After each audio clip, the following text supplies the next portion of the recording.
most blatant mass assassination you could ever see. You've got a situation where, first of all, they get all those people on one plane. I found that quite strange. I mean, members of the royal family never travel together, do they, on planes? Or you know, the main ones anyway.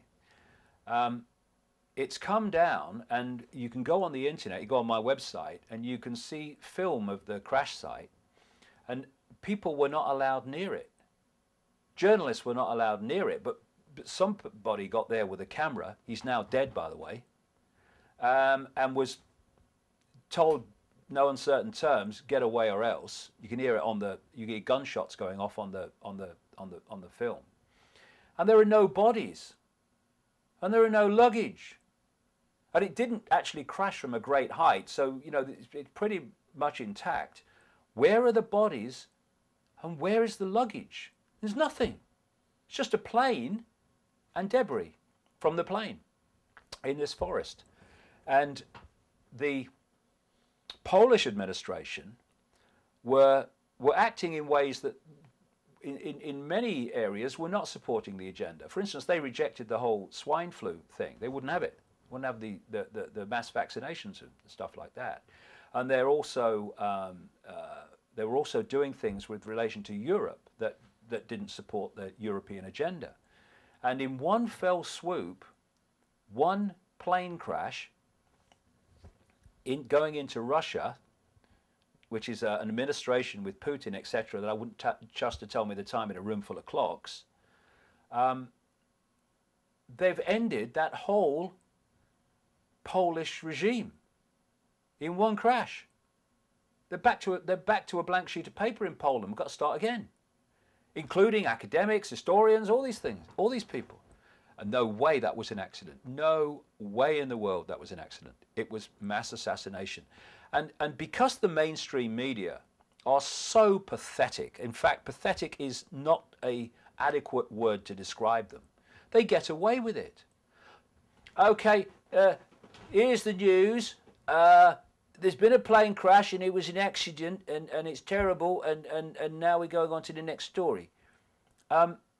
What translated they're saying night after night, hour after hour is, here is the news. We have been told by officialdom that there was a plane crash, it was an accident, and it was bad weather, and the pilot landed in the wrong place, and all the Polish government basically is dead, and it's terrible, and there's going to be a funeral, and who will go? Will the Russians go? What about, oh, do you think it will be politically right if they don't go, or all that stuff? Not one question. Is what these officials have told us true? No. You know, go on the internet, you find the real journalism. I mean, of course, there's rubbish on the internet. Of course, there is lots of it. But the internet is a collective reality. There's some fantastic, fantastic cutting-edge journalism goes on the internet. And they're finding out things. The BBC and ITN, they never asked the question. 9/11. What did they ever question 9/11 and all the anomalies in the 9/11 official story? Never. And this is how they get away with it. The HARP technology in Alaska, with its increasing number of connected satellite operations around the world, has the ability to create earthquakes, no problem. The one in Haiti was blatantly created. When you do the background to that story, first of all, you find that in recent years, the last decade and more, they have started to find major supplies of oil in that region, around Cuba and around Haiti. The president, before the present one, I think his name was Astride, he actually wrote a detailed document, a book I think it was, detailing the resources becoming available to Haiti that were coming to light. Surprise, surprise, suddenly there's a kind of a coup and he's kicked out and banned from going back to Haiti, his own country, by the Americans. Bill Clinton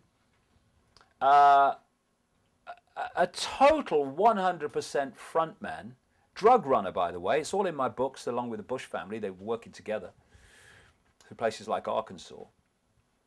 Suddenly gets appointed by the United Nations UN envoy to Haiti. What? Bill Clinton's been appointed UN envoy to Haiti? Why? Why Clinton? Why? What? And then this massive earthquake goes off.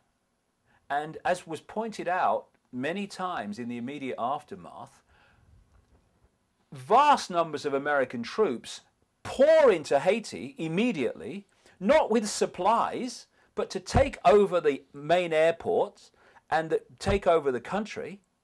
And aid organizations were complaining they couldn't get into Haiti with the aid because the American military had controlled the main airports and were not allowing them in. This is why there was this great lag time when these people in terrible trouble were getting no help. Because the idea was not to give help to the Haiti people. They couldn't give a damn. It was to use the earthquake, which they knew was coming, the inner core did anyway, to completely control the country. They've now taken over the country. They've just had a meeting in America with Bill Clinton. Why Bill Clinton? Oh, because he's the UN envoy, isn't he, to Haiti? And his wife, Hillary Clinton, cover story on the arm, they're not a couple at all, never were. And the present president of Haiti, who was in on the meeting, and all the details are on my website, and he's basically sitting there, yes sir, no sir. The Americans have taken over Haiti. What else have they taken over? All the resources of Haiti. And this Haiti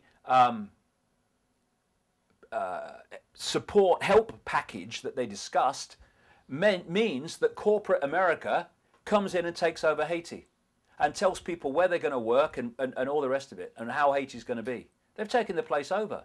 It was a coup by earthquake.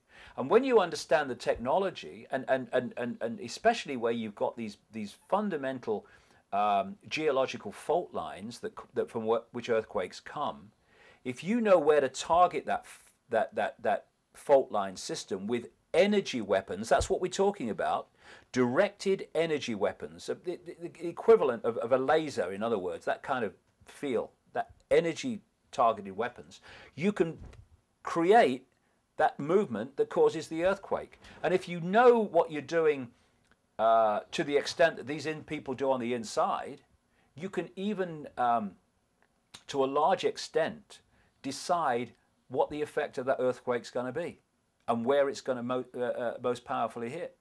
And of course, it most powerfully hit in places like Port-au-Prince, the capital, where it brought down, so symbolically, given what's happened since and what was always going to happen, it brought down the government building, didn't it? It brought down the palace. It brought down all the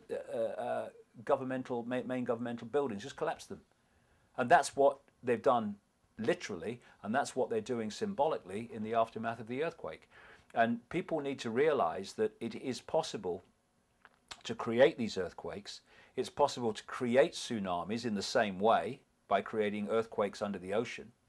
And it's possible to create, by energy-directed weaponry of the kind that they're dealing with, that they never tell us about, it's possible to create volcanoes too, especially ones that are close to being active.